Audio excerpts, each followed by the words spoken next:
Hey guys, before we get this video started, I just want to say my apologies for the lack of videos within the past month. There was a miscommunication between me and Random when he thought I actually said don't post until I do, which I meant go ahead and post. Anyways, I've been busy with schoolwork and driver's ed and other stuff, such as money stuff, I guess. Anyways, I hope you guys enjoy the video. I will try to keep on schedule. And yeah, enjoy the video.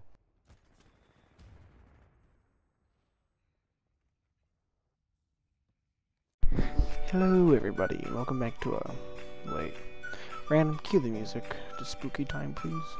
There we go. Anyways, back to what I was saying. Hello everybody and welcome to a true scary stories subreddit. We're doing scary stories. That's about all there is to it. So let's get started with a user by the name Orange Juice Anti 777, and it is my house haunted? I used to live in a one-story home with my parents and my siblings. Ever since I was young, odd things would sometimes happen in the home. For example, my older brother and I shared a room, and we always slept with the door open so our older sister could come by and check on us. We were around 6 or 8 at the time, and one night, my older brother woke me up by shaking my shoulder and motioning for me to look at the door. Obviously, I saw nothing. I asked him what I was supposed to be looking at, and he told me he had seen a dark figure standing in the doorway. For years, my brother had been pulling pranks like this to scare me, so I laughed it off and went back to sleep. I'd say around 3 weeks later, I woke up around 2 in the morning, and I remember feeling super unsettled, and I had that intense feeling as if I was being watched. I turned around and looked at the door, and in the hallway, looking into our room, and I saw a very tall figure. I'd say around 7 feet tall, and it didn't have any details besides its height, and that it was very slim. I remember it being all black, no face, nothing. It was as if a huge shadow was just standing there in the doorway, watching us sleep. That was the first time I saw it. Over time, I would see it passing by sometimes, like I would be reading on my bed or whatever, and I'd see it pass out of the corner of my eye. I had another encounter with it, the first time a couple years later, when I was around 9. I keep seeing it more and more often. Does anyone have any ideas what this might be, why this might be happening, or of what may be happening? One of the comments at the bottom says it could be a visitor, a person who is incapable of passing to the altar life, who has an attachment to your family or you. It could be a past family or friend. An OP replied with, "That's actually very helpful, thank you." And there's another comment.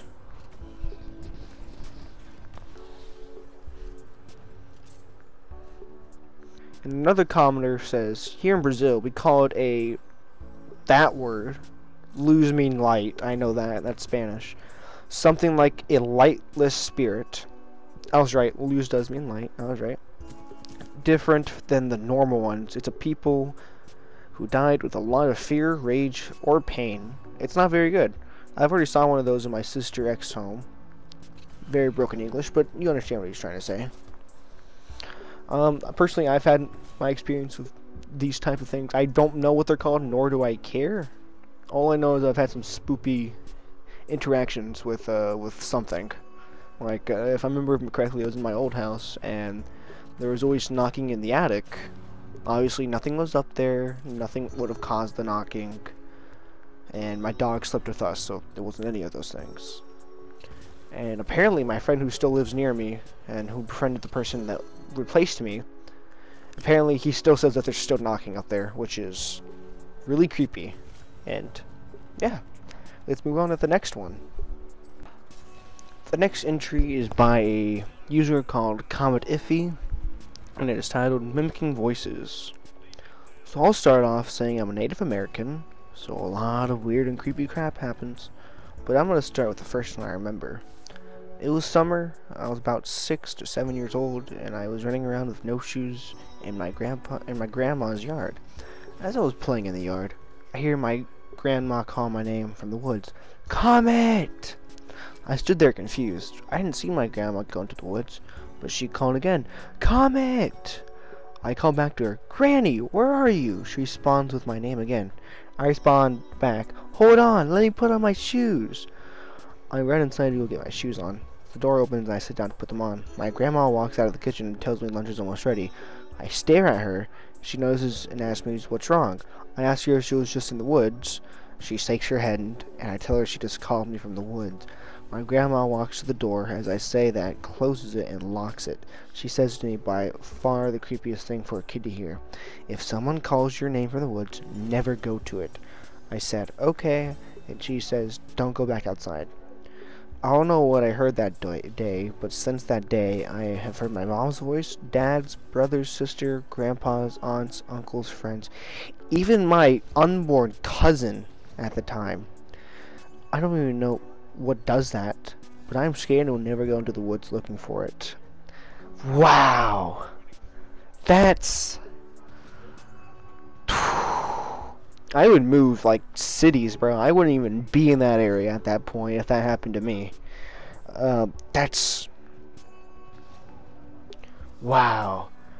I've never had one of those experiences before, so that's crazy. Anyways, the first comment says, I don't mean to scare you, but you may have heard of skinwalker. They mimic the voices of loved ones, and once you hear skinwalker, it means they have already heard you. So get away and stay away. Don't ever go near, even if you think it's someone who needs help. If something feels off, then something is off. And get away fast and stay away. Please stay safe. And then OP said, luckily, I know it wasn't a skinwalker. I asked my grandma one time if that's what it is in the woods, saying my name. She said, no, it's not. I tried to ask her what it was, but she didn't respond. Whatever it wasn't a skinwalker, which makes me wonder what it really was. And then he replied with, the original commenter replied with, oh, well, yeah, I wonder what it was too. And then another commenter said, how did you know it was the voice of your unborn cousin? And then OP said, because 2 years ago, before she was born, I heard a voice and I didn't recognize it. I always recognized it to this point, so I was confused. Well, 7 or 8 years later, she was across the yard and she yelled, Comet! I stopped and realized what I heard those many years ago. I didn't know what to say, but I couldn't sleep that night because I didn't know how that was even possible. And then that second commenter said, okay, thanks, makes sense now. And then another one is, that is exponentially creepy, especially your grandmother's warning. I once heard folks on this thread mention Native American folklore regarding stick Indians. Malevolent forest spirits that try to lure people into the woods with mimicry. I wonder if that's what your grandmother was referencing. And then OP replied, to this day, I still don't know. I still hear voices every so often. I wonder what it is. But it could be that. I have many stories that are creepy. I might just post them here soon. Okay, so that is definitely very scary. I would, like I said, I would move cities at that point. Probably even move states or towns or countries. Anyway, moving on to the next submission, and the last one at that, is the user Jura, and the title is The Child from Hell. Hi, just remember this story that my mother told me that scares me from time to time. So I just want to put it out there for you guys' enjoyment / dismay. Me personally, my dismay, but anyways, besides the point. So, my mom had a collection of jobs growing up. She started working from a very early age. When she was at the age of 13 to 14, early 90s, she decided to earn a quick buck by babysitting. She liked the money she could make, and she genuinely enjoyed being in the young children's company. She recounts that the overall experience was good, albeit some children could be a bit difficult. That was until she met David. David's parents had nothing but good words to say about their boy, but sometimes can be defiant at times. My mom thought nothing of this, as all children go through such moments. The day started with my mother riding over on her bike to see David's parents off. They were only going to be a few hours, and they would be back in the evening. In the first couple of hours, my mom did the usual, playing with toys with David, and being introduced to the many stuffed animals within his possession. I can't completely recall when it happened, but my mom says at one point it was like the flick of a switch. Out of nowhere, David seemed to be becoming agitated and irritable at the slightest things. My mom, being the reasonable and mature person she is, tried to de-escalate the situation and say, "Oh, we don't have to do this anymore." But David wasn't having it. He started getting more and more erratic, and as her efforts to calm him down failed again and again. At some point, she tried to say, "David, if you don't calm down, I'm going to have to call your parents." And to respond to this, David started screaming bloody murder, and to agree that shocked my mother. At this point, my mom was horrified and desperately tried to calm David down, but to no effect. She said he started screaming so hard that his face began to turn red, and then he started gasping for air.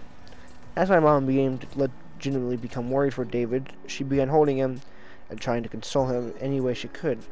David then began thrashing erratically and screaming when my mom got in front of him to caress his face. His eyes rolled back into his head and the screaming stopped. She described David as... ooh, that's misspelling. His head being tilted back, and mouth agape with no sound coming out, thrashing on the ground. My mom, become terrified, made a mad dash out the house, riding away never to return. David's parents were obviously pissed that she had left once arriving home to find David playing alone by himself. The scariest part of the story, for me, was that my mom's face turned pale while recounting the moments before running out of the house.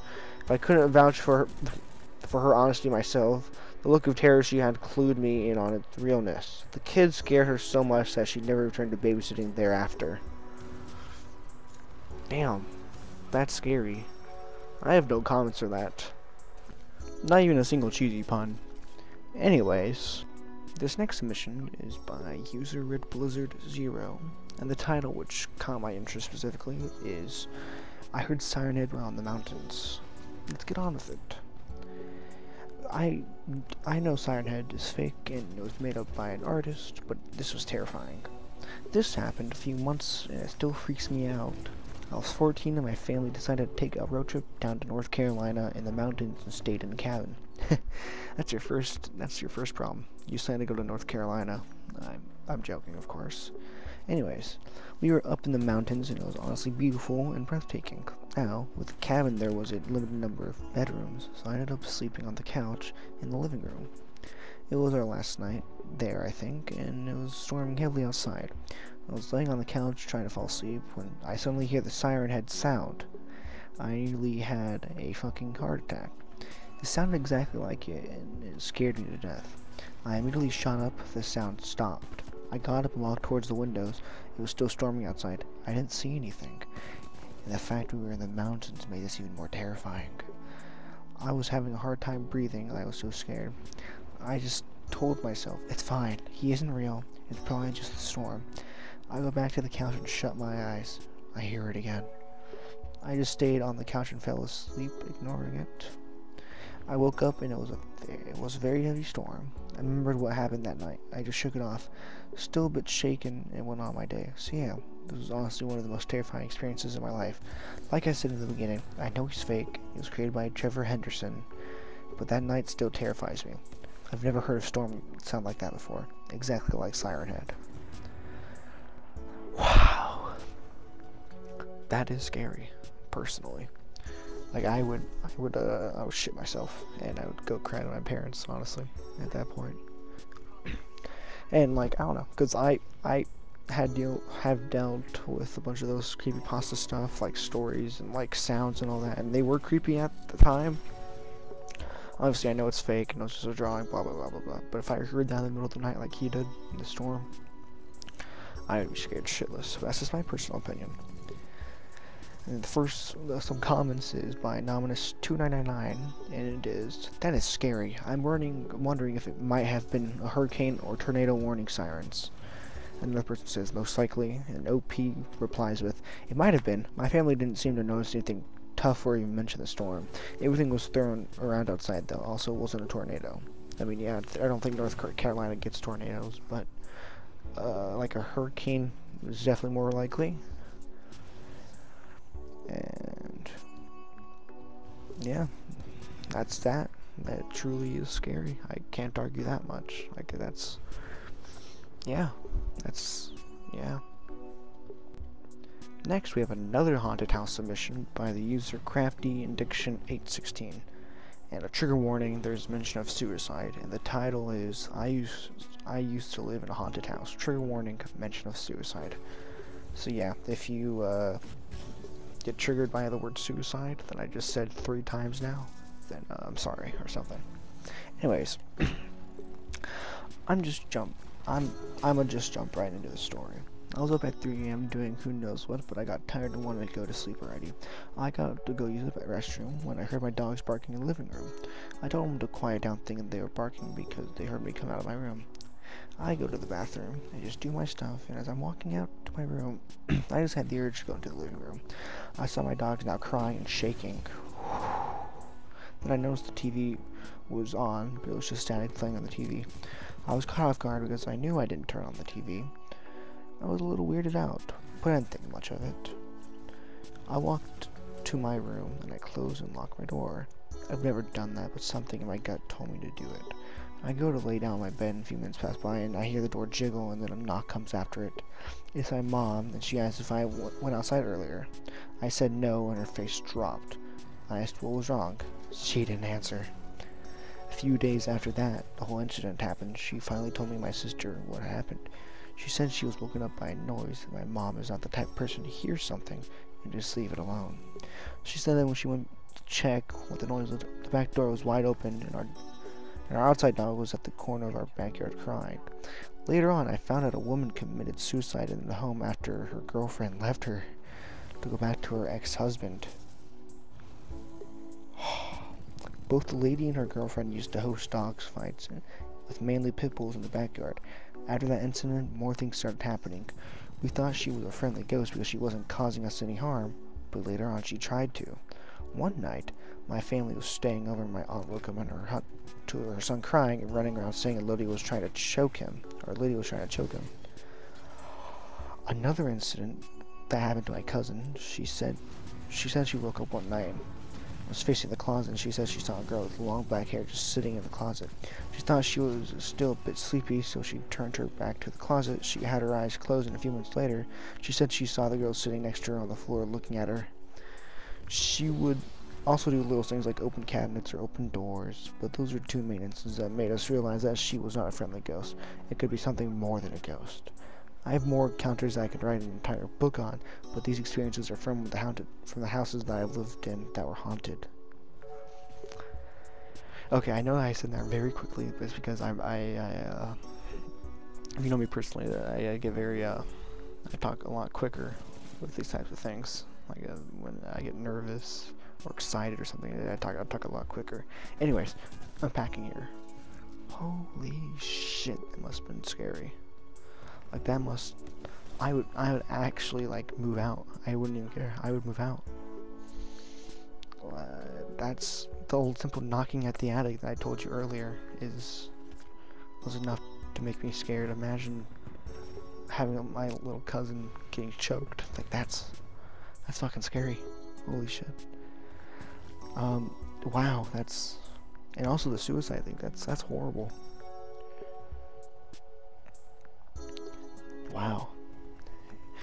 Anyways, I don't know what to do after this. That was definitely, that was a doozy. Oh. Yeah, no, if you lived in a house where someone committed suicide, just don't live in the house. It should be common sense to anyone that's trying to buy a house. I guess it's one of those situations, if it's just too good to be true, then it is too good to be true, you know? Like, if there's a big house that's very cheap, it's because, like, someone died something or other. Don't try living through it or something, I don't know. I don't know what I'm trying to say here. I'm recording this very late at night, so I'm very tired.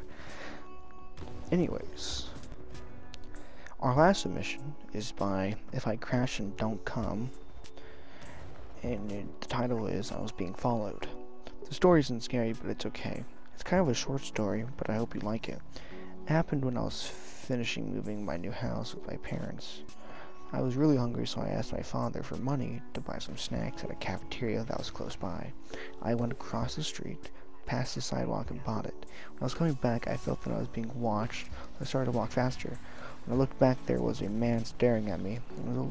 I was a little drunk, so I walked even faster. Or he was a little drunk, so I walked even faster.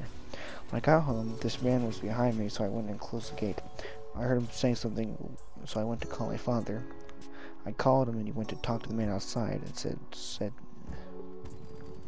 said him leaving. That scared me a lot. I really thought he was a kidnapper, but I'm glad he was gone. A few days later, we finished moving, and I had to go to the market for my mother. When I was coming home, the same guy passed along with another guy, but he passed right by. Well, that was the story. God bless you all. But remember, whenever you're being followed, run home as fast as possible. Goodbye. There's no comments, and a lot of typos and grammatical errors. Unless I'm just being stupid. Anyways, pepper spray. I carry pepper spray on me unless I'm at school. If I'm walking about or driving, I carry pepper spray with me. Mostly because I can't legally own a gun. But I guess I have a knife. Anyways, yeah, carry a self-defense item like a weapon, pepper spray, a knife, something, so in case something happens like this, and let's say the guy became more hostile in the sense of trying to kidnap you or something. Pepper spray, gun, knife would have solved your problem. It's small things like that. It wasn't really like a... I mean, the story... I would say the story is scary in the sense, because... I mean, obviously, if you're being followed by a guy that's a little drunk, that is very scary. Or not very scary, it's a little frightening. You know, you don't know what he's trying to do. Anyways, with that out of the way, I hope you guys have a good day. Sorry for any problems from last time, like if I sped up. Sorry if... You know, whatever. Hope you guys have a good day. Hope you liked the video. Considering subscribing and liking and sharing with other people. You know, just all the nice things. Anyways, you guys have a lovely day.